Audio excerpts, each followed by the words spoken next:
आज रेसिपी हम ओडिशा रसगोल्ला। तो रसगोल्ला केମିତି बना देखते केते सुंदर देखा क्षीर छेना काटिकी तादरे गोटे स्पून मैदा गोटे स्पून सुजी पकई भल भाव माखी गोल गोल कर सीरा प्रस्तुत हो गोटे लिटर पानी रे 300 ग्राम पाखापाखि चीनी पकईकी फुटेकी रसगोल्ला को पकईकी समय फुटेबे लो फ्लेम रे फुटेबे सेटा किस समय फुटीगला गुजराती गुंड पकई अलरेडी पकई दीजिए मो सुखना फुली देखो केते सुंदर फुलिकी केते बड़ बड़ हो स्मूथ भी हो रसगोल्ला आम समस्त प्रिय ओडिशार भी बेंगली भी बट रसगोल्ला आम ओडिशार तो यहाँ आम ओडिशा रसगोल्ला बनाई बेंगल नुह देखो ये केते सुंदर भाव में मुझे फुटे नौ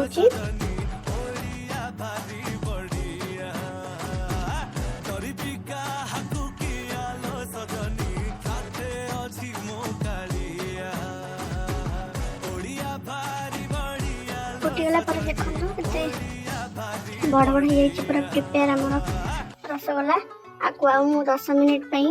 बंद करके छाड़देवी जमी रसटा भितर भल भाव में पशि पार पूरा जमी मीठा रस भितर रही पार से तो ये फुटीगला गैस बंद कर देती एबे देखो आम रसगोल्ला केते सुंदर प्रिपेयर होते स्पंजी भी आपको देखुच देखो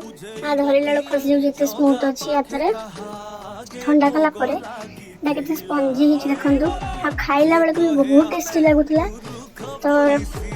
आम रसगोल्ला भी हो गला मुझे फ्रिज रे रखीदेवी कहीं मत ठंडा हेल्ले खाइबा भल लगे गरम गरम भी आप खाई किसी असुविधा नहीं तो रसगोल्ला आपको केमी लगे आ मो चैनल को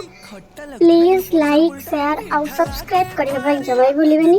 कहीं आपंकर गोटे सब्सक्राइब मत आगे बढ़िया प्रेरणा दिए देखो के स्पंजी बनी